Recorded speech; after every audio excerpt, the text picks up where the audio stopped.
जय सिया राम। स्वागत है आप सभी का। मैं आचार्य राजेश। 2024 का पहला महीना जनवरी, 4 ग्रह धनु राशि पे अर्थात आपके द्वादश स्थान पर, साथ में लक्ष्मी नारायण योग, साथ में शनि और केतु का षडाष्टक योग, इस सब मिल करके मकर राशि के जातकों के लिए क्या गुल खिलाएंगे इस महीने। उनके स्वास्थ्य का, धन का, आय का, इनकम का, प्रेम प्यार, शिक्षा, व्यापार, व्यवसाय, गृहस्थ जीवन, सबको देखेंगे। इस 15 मिनट के वीडियो में बहुत अच्छी चर्चा, सूक्ष्म विश्लेषण करेंगे। वीडियो को पूरा देखिएगा, साथ साथ उन उपायों की भी चर्चा करते चलेंगे जो इससे आपका ये जनवरी माह बहुत ही खूबसूरत, बहुत ही श्रेष्ठ हो जाए। और पहले बता दूं कि मकर राशि के जातकों के लिए बहुत ही महत्वपूर्ण, बहुत ही शानदार ये जनवरी महीना होने जा रहा है। कैसे होगा ये भी बताएंगे। कहां पे समस्याएं आपको आ सकती हैं, वहां से आपको सावधान रहने की जरूरत है। पहले जान लें कि ये वीडियो केवल मकर राशि के जातकों के लिए है, अर्थात जिनका चंद्रमा जन्म के समय मकर राशि पर अर्थात 10 नंबर पर था, उनकी मकर राशि हुई। बाकी अन्य किसी से, लग्न से या प्रचलित नाम के आधार पर राशि के निर्धारण करने से वीडियो नहीं देख सकते, क्योंकि सटीकता नहीं आएगी।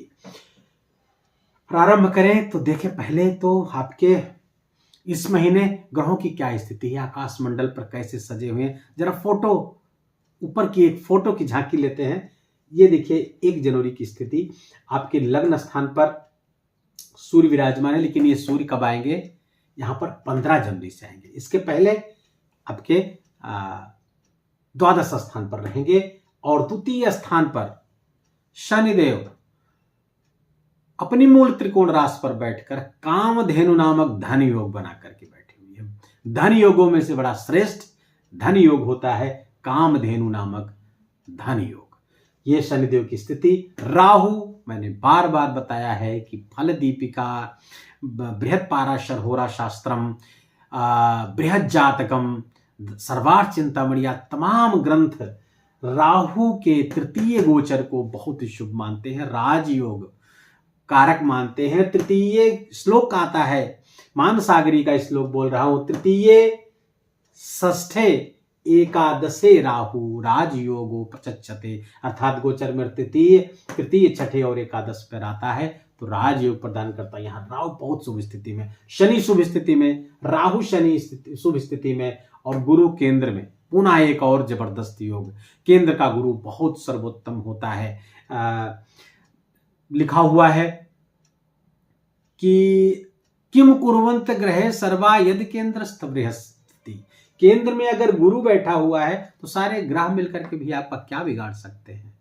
यही बात कही गई है, एको जीवो यदा लग्ने सर्वयोगस्तदा शुभा, दूसरा श्लोक दूसरे ग्रंथ का, अर्थात एक जीव यहां पर गुरु को कहा गया। एको जीवो यदा केंद्रे, तो केंद्र में अगर जीव आ गया, लग्न में आ गया तो सर्वोत्तम हो जाएगा, सर्व योग उसके लिए शुभ हो जाते हैं। तो गुरु की स्थिति बहुत अच्छी है आपका। द्वितीय तृतीय आपके रिजल्ट में बाद में आएंगे। आपके पंचम, छठा, 7वां भाव खाली है। केतु की स्थिति यहाँ गलत दिखाई गई, आपका 6वां स्थान भी खाली है, केतु यहां पर रहेंगे आपके, ये स्थान ये खाली है और आपका एकादश स्थान भी यहां पर खाली है, रिक्त है। तो क्या रिजल्ट होगा इसका आप जरा देखें। आपका लग्न पहले देखेंगे स्वास्थ्य को, क्योंकि स्वास्थ्य ही आपका मूलधन है। स्वास्थ्य नहीं तो सब बेकार, चाहे इतने पैसे हो, चाहे इतने धन हो, चाहे इतने ऐश्वर्य के साधन आपके सामने उपलब्ध हो, चाहे जैसे ग्रहों की शुभ अवस्था हो, आप लाभ नहीं उठा पाएंगे, क्योंकि ग्रह आपको अपना स्वास्थ्य अगर आपका ठीक नहीं है तो स्वास्थ्य के कारक शनिदेव द्वादश स्थान पर बैठे हुए, बहुत अच्छा स्वास्थ्य की स्थिति रहेगी। बस अपने खान पान पर आपको नियंत्रण रखना है। लेकिन आपके छठे स्थान पर सूर्य और मंगल की दृष्टि आपके लिए रोग कारक हो सकती है, हाइपरएसिडिटी बढ़ सकती है, ब्लड प्रेशर के रोगी आप हो सकते हैं, दुर्घटना आदि का योग भी बनता हुआ यहाँ पर दिख रहा है। थोड़ा सा सावधान रहेंगे, बस इतना है कि खाने पीने का ध्यान रखेंगे। ब्लड प्रेशर के रोगी हैं तो उसकी दवा लेते रहेंगे, थोड़ा एक्सरसाइज वगैरह करते रहेंगे तो महीने में कोई बड़ी रोग होने की संभावना नहीं है। अन्यथा हाइपर एसिडिटी की संभावना और ब्लड प्रेशर की संभावना ज्यादा होती हुई दिख रही है। खासकर उनकी भी जो डायबिटीज के रोगी है, क्योंकि शुक्र वहां पर बैठ करके, शुक्र और बुध की युति आपको डायबिटिक रोग दे सकती है, परेशान कर सकती है। बाकी अब आते हैं आपके धन स्थान पे। धनेश मैंने प्रारंभ में बता दिया कि धनेश का धन स्थान पर बैठना शुभ है। धेनु नाम कामधेनु नामक धन योग बन रहा है, तो डिपॉजिट मनी बैंक बैलेंस बढ़ता हुआ दिख रहा है। परिवार में सुख चैन खूब रहेगा और सारे परिवार मिलकर के, सारे परिवारिक कुटुंबीजन मिलकर के आपके आर्थिक समृद्धि के कारक बनेंगे और आर्थिक समृद्धि आती हुई दिख रही। क्या केवल जनवरी माह में? नहीं साहब, पूरे 2024 में ये योग बना रहेगा और धन लगातार धन वृद्धि आपकी होती रहेगी, बैंक बैलेंस बढ़ता रहेगा, खर्चे भी बढ़े रहेंगे। थोड़ा सा खर्चों पर आपको नियंत्रण की आवश्यकता रहेगी। बस केवल खर्चों पर अगर नियंत्रण रहे तो यहां पर तेजी से बढ़ोतरी होगी। खर्चों पर नियंत्रण नहीं कर पाएंगे तो बढ़ोतरी तो होगी लेकिन धीमी मात्रा में होगी। अब आपने धन की स्थिति देखी, अब लाभ की स्थिति देखते हैं, इनकम की स्थिति देखते हैं। उसके लिए हम एकादश स्थान को देखते हैं। एकादश स्थान के स्वामी हुए मंगल और मित्र राशि पर आपके द्वादश स्थान पर बैठे हुए, व्यय के स्थान, खर्चे के स्थान पर बैठे हुए हैं, खर्चे बढ़ाएंगे। इसलिए मैंने कहा खर्चों पर आपको कंट्रोल करना पड़ेगा। यद्यपि वो सुख स्थान के स्वामी हैं तो खर्चे सुख के लिए खर्च करेंगे, तमाम सामान, जमीन जायदाद ऐसे खरीदेंगे, वाहन, जिससे थोड़ा आपका जो इनकम है उसी से खरीदेंगे तो पैसा आपका खर्च होगा, व्यय हो सकता है जिसके आप कभी कभी आप विचलित भी हो जाएंगे। लेकिन धनागमन भी तीव्रता से है तो चीजों में कोई समस्या नहीं है, बढ़ता रहेगा। खर्च हो ठीक है लेकिन धनागमन नहीं रुकना चाहिए, तो धनागमन होता हुआ दिख रहा है, बैलेंस होता हुआ दिख रहा है। खर्चे भी हैं, उस पर नियंत्रण कर लेंगे तो और अच्छा रहेगा। तो धन लाभ की स्थिति हमने देख ली। अब आपके एजुकेशन को देखते हैं। सप्तमे पंचमेश आपके बैठे हुए हैं द्वादश स्थान पर। कब तक ये द्वादश स्थान पर बैठेंगे? आपके 18 जनवरी तक। 18 जनवरी के बाद यहाँ 18 जनवरी के पहले आपके यहाँ पर एकादश स्थान पर रहेंगे मकर राशि के जातकों के लिए। एकादश स्थान पर और यहीं पर लक्ष्मी नारायण योग बना रहे हैं। 7 जनवरी तक बुध यहाँ पर है आपके एकादश स्थान पर, 7 जनवरी तक यहाँ रहेंगे और ये 18 जनवरी तक रहेंगे। तो ये युति, शुक्र और बुध की युति लक्ष्मी नारायण योग बना रही है। तो 7 जनवरी तक ये लक्ष्मी नारायण योग यहाँ रहेगा। 7 जनवरी के बाद उठ करके 18 जनवरी से पुनः यहाँ बन जाएगा। बुध तो 7 जनवरी को यहाँ चले जाएंगे, गोचर करके धनु राशि पर चले जाएंगे। शुक्र 18 जनवरी को पहुंचेंगे। अब जब पहुंचेंगे बस वहीं पर लक्ष्मी नारायण योग बन जाएगा। सूर्य मंगल यहाँ पर लगातार विराजमान रहेंगे। सूर्य यहाँ पर पिछले 17 दिसंबर से हैं और यहाँ 15 जनवरी को रहेंगे। 15 जनवरी से फिर मकर संक्रांति कर जाएंगे, मकर राशि पर आ जाएंगे सूर्यदेव। मंगल पूरे महीने यहीं पर रहेंगे। तो ये आपके पंचमेश का 18 जनवरी तक यहां पर रहना, अर्थात आपके लिए शिक्षा के लिए बहुत अच्छा समय है। आप शिक्षा से लाभ उठा सकते हैं। शिक्षा से लाभ और खासकर हायर एजुकेशन के लिए बहुत ही फायदेमंद है। हायर एजुकेशन के लिए शुक्र की ये स्थिति बहुत ही प्यारी है। हायर एजुकेशन कराएगा क्योंकि साथ में बुध भी है, तो बुध और दोनों की दृष्टि यहाँ पर पड़ेगी। हायर एजुकेशन के लिए बहुत अच्छा है और वैसे भी एजुकेशन के लिए अच्छा है। इनकम के लिए तो वो युति अच्छी है, मैंने बताया ही है, लेकिन एजुकेशन और साथ साथ प्रेम जीवन के लिए भी समय अच्छा है। लाइफ में अगर आपकी लव लाइफ में यहाँ से अच्छा रहेगा। लेकिन शुक्र 18 जनवरी के बाद जब यहाँ जाएंगे तो थोड़ा वहां पर ऑब्स्टिकल्स आपके लव लाइफ में आती हुई दिख रही है। थोड़ा सा आपस में मेल मिलाप रहे, प्रेम से बातों को समझाने का प्रयास करें, अंततः कुछ समस्या थोड़ी बहुत आ सकती है।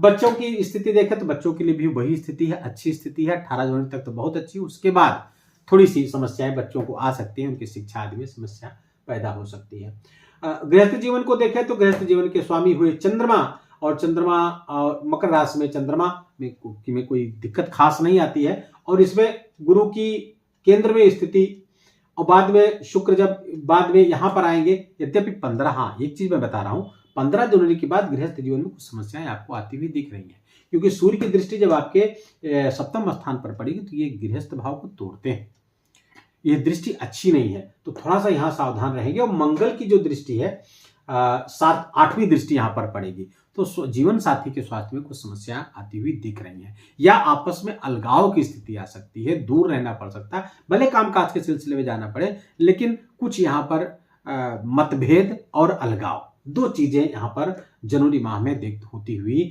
मकर राशि के जातकों के लिए हो सकती हैं, कुछ ईगो की प्रॉब्लम क्लेश कर सकती है। आपके ईगो से हो सकता है जीवन साथी का ईगो टकराए, जिसके कारण से आपके गृहस्थ जीवन में कुछ समस्याएं आती हुई स्पष्ट रूप से दृष्टिगोचर हो रही हैं जनवरी माह में। यद्यप गुरु उनको उन चीजों को संभालने का प्रयास करेंगे केंद्र में रह के, लेकिन फिर भी समस्याएं आती हुई दिख रही हैं। आप सूर्य भगवान को जल चढ़ाएं, गायत्री मंत्र का जप करें, एक दूसरे की भावनाओं का ख्याल रखें, एक दूसरे के इमोशंस का ख्याल रखें, एक दूसरे को इमोशंस को हर्ट ना करें अपनी बात से, अपनी वाणी से। क्योंकि मकर राशि के जातकों के लिए 15 जनवरी को जब यहाँ पर सूर्य आएंगे तो इनके स्वभाव में कुछ उग्रता, कुछ एग्रेशन दिखेगा, वाणी में कुछ करवाहट, कुछ रूखापन, कुछ कर्कशता आ सकती है, जिसके कारण आपका दाम्पत्य जीवन प्रभावित हो रहा है। व्यापार व्यवसाय के लिए भी यही है, क्योंकि 15 जनवरी के बाद जब सूर्य यहां देखेंगे तो व्यापार व्यवसाय में भी समस्या पैदा करेंगे। पार्टनरशिप में व्यवसाय है तो ज्यादा समस्या खड़ी कर सकते हैं। इसलिए मकर राशि के जातकों के लिए व्यापार व्यवसाय और जीवन साथी, दो चीजों को ध्यान में रखते हुए जीवन को आगे बढ़ाएं। बाकी और चीजों के लिए तो शुभ है, लेकिन गृहस्थ जीवन बुरी तरीके से पीड़ित होता हुआ जनवरी महीने में दिख रहा, खासकर 15 फरवरी तक का समय ये ठीक नहीं है। बहुत संभल कर आपको चलना होगा। भाग्य की स्थिति भी लगातार ठीक है, लेकिन 7 जनवरी के बाद बुध आपके चले जाएंगे वहां पे, तो भाग्य उतना अच्छा काम करता हुआ आपको नहीं लगेगा, लेकिन भाग्य आपका काम करेगा। राहु की दृष्टि उच्च अपने केतु पर पड़ रही, केतु वहां पर बैठकर भाग्य आपको जागृत करेंगे। लेकिन थोड़ा एक उपाय कर लीजिएगा, किसी मंदिर पर जाकर के तिकोना झंडा जो दो मुखी होता है और तिकोना होता है, हनुमान जी के मंदिर पर चढ़ा दीजिएगा, तो केतु बहुत अच्छा फल देगा। तो आपका भाग्य जागृत होगा। पिताजी के स्वास्थ्य में अगर कोई समस्या थी वो भी कम होगी, भाग्य जागृत होगा। धार्मिक यात्राएं करेंगे, धार्मिक कृत्य करेंगे, ये बहुत अच्छी स्थिति है। राहु यहाँ पर राजयोग कारक है, तो पराक्रम को खूब बढ़ा रहा है। पराक्रम पुरुषार्थ करेंगे, लेकिन थोड़ा सा विचलन आएगा। क्यों? शॉर्टकट आप तलाशिएगा, बस इतना ध्यान रखिएगा। मकर राशि के जातक किसी भी बात के लिए, चाहे धन की हो, चाहे एजुकेशन की हो, चाहे नौकरी प्राप्त करने के लिए हो, शॉर्टकट न तलाशिएगा, नहीं तो आप मुसीबत में फंस सकते हैं। ये राहु जितना अच्छा करता है उतने मुसीबत में फंसा देता है, क्योंकि ये लालच है, लोभ है राहु, और ये छलिया है, छल देता है, ऐसा ट्रैप बुनता है, आप समझ नहीं पाएंगे। तो यहाँ पे राहु का ध्यान रखिए। बाकी उसी तरह समझिए कि जैसे पक्षी दाना चुगने के लिए नीचे उतरते हैं, उनको दिखाई नहीं पड़ता कि नीचे जाल भी है, तो दाना जब चुगने लगते हैं उसी जाल में फंस जाते हैं। इसी बात का ध्यान रखना है राहु से। बाकी राहु बहुत अच्छा है, यहाँ पर आपके लिए आपके पराक्रम पुरुषार्थ को बढ़ाएगा। बस पराक्रम पुरुषार्थ को आपको सही डायरेक्शन में रखना है। उसके लिए महामृत्युंजय मंत्र का जप करें, सरस्वती जी की आराधना करें, दुर्गा जी की आराधना करें, ताकि क्लैरिटी बनी रहे दिमाग में। भगवान से प्रार्थना करें, गायत्री मंत्र का जप करें, बुद्धि को सही मार्ग में लगाए रखें, विवेक आपका जागृत रहे। बस इतना सा आप करते रहेंगे तो राहु भी बहुत अच्छा फल देते हुए दिख रहे हैं। यह रहा आपकी कुंडली, आपका जनवरी माह का राशिफल हमने बताया है। इसमें जो अच्छी बातें हैं, अगर आपके लग्न कुंडली में भी अच्छे ग्रहों की दशा चल रही हैं और लगभग इसी तरह की पोजीशन बनेगी, तो बहुत सर्वोत्तम आपको लाभ प्राप्त होगा। यदि वहां कुछ विपरीतता है, विपरीत दशा वगैरह चल रही है, तो इसके लाभ की जो हमने बताया उसकी मात्रा में कमी आ सकती है। वीडियो कैसा लगा? 10-15 मिनट का वीडियो था, 15-16 मिनट का, तो यह अच्छा अगर आपको लगा हो, सार्थक लगा हो, और हमारा बोलना, आपका सुनना, आपका इतना महत्वपूर्ण समय इस वीडियो पर देना अगर सार्थक हुआ हो, तो प्यार भरा लाइक करिएगा इस वीडियो को, और कमेंट में जय सिया राम लिखिएगा। प्रेम से जय सिया राम लिखते हुए अगर कोई प्रॉब्लम है तो पूरे बर्थ डिटेल के साथ पूछिएगा, देर सवेर में उसका उत्तर दूंगा। चैनल पर आप नए हैं, प्रथम आगमन है आपका, तो चैनल को सब्सक्राइब कर लीजिए। ऐसे वीडियो लगातार आपको यहाँ मिलते रहेंगे। बेल आइकन घंटी दबा दीजिएगा। उपाय की बात करें तो केवल सूर्य भगवान की आराधना आप करिए, हनुमान चालीसा का खूब पाठ करिएगा। सूर्य भगवान की आराधना में सूर्य भगवान को जल चढ़ाएं, सूर्य भगवान के किसी मंत्र का जप करें, आदित्य दूत का पाठ करें, क्योंकि आपका पंचमेश यहाँ पे रहेंगे 15 जनवरी तक। द्वादश स्थान पे कुछ समस्या यहाँ पर विपरीत राजयोग बनाते हुए भी कुछ समस्या यहाँ पर खड़े कर सकते हैं। इसलिए सूर्य भगवान की आराधना आवश्यक। हनुमान चालीसा पढ़ना आपके लिए बहुत शुभ रहेगा, क्योंकि मंगल बहुत अच्छे भाव के स्वामी होते हुए भी द्वादश गोचर करेंगे, तो कुछ ऑब्स्टिकल्स वहां से भी आ सकती हैं। तो हनुमान चालीसा का आप यहाँ पाठ करिएगा तो आपको अच्छा लाभ प्राप्त होगा। गुरु की दृष्टियां बहुत शुभ है। यहाँ पर दृष्टियों की बात शायद में रह गया। गुरु की 7वीं दृष्टि, गुरु की 5वीं दृष्टि आपके यहाँ पर पड़ेगी 6ठे स्थान पर, और गुरु की 7वीं दृष्टि आपके लग्न स्थान पर पड़ेगी, और शनि की दृष्टि भी 7वीं यहीं पर है, गुरु की 5वीं दृष्टि यहाँ पर पड़ेगी, शनि की दृष्टि 7वीं यहाँ पड़ेगी, तो फलतः एक्सीडेंट वगैरह की जो संभावनाएं हैं वो बचेंगे आप उससे। और दूसरे, गुरु की केंद्र पर दृष्टि आपके कर्म भाव पर, दशम पे पड़ेगी, तो आपके कर्म क्षेत्र में, नौकरी में, वहां पर बहुत अच्छा करेंगे आप, और आपका वहां करियर क्षेत्र बहुत प्रकाशित होगा। कुछ गुरु की अमृत दृष्टि वहां पर पड़ेगी, प्रमोशन हो सकता है, नए कार्य आपको दिए जा सकते हैं, नए असाइनमेंट पे आप जा सकते हैं, ये लाभ आपको कराते हुए दिख रहे हैं। गुरु की दृष्टि यहाँ पर इन जो चारों ग्रहों हैं इन पर भी आपको पड़ती हुई दिख रही है, तो जिससे गुरु जो व्यय है, जो खर्चे हैं, सूर्य मंगल की अशुभता है, गुरु की दृष्टि उसको संतुलित कर देगी। गुरु बहुत अच्छा यहाँ पर आपके लिए केंद्र में बैठकर करेंगे। ये छूट रहा था, एक चीज मैंने इसको शामिल कर लिया, स्लिप हो रहा था। आज के लिए बस इतना ही। शीघ्र हाजिर होते हैं नए वीडियो, नए विषय के साथ। तब तक अपना ख्याल रखें, अपनों का ख्याल रखिए। जय सिया राम।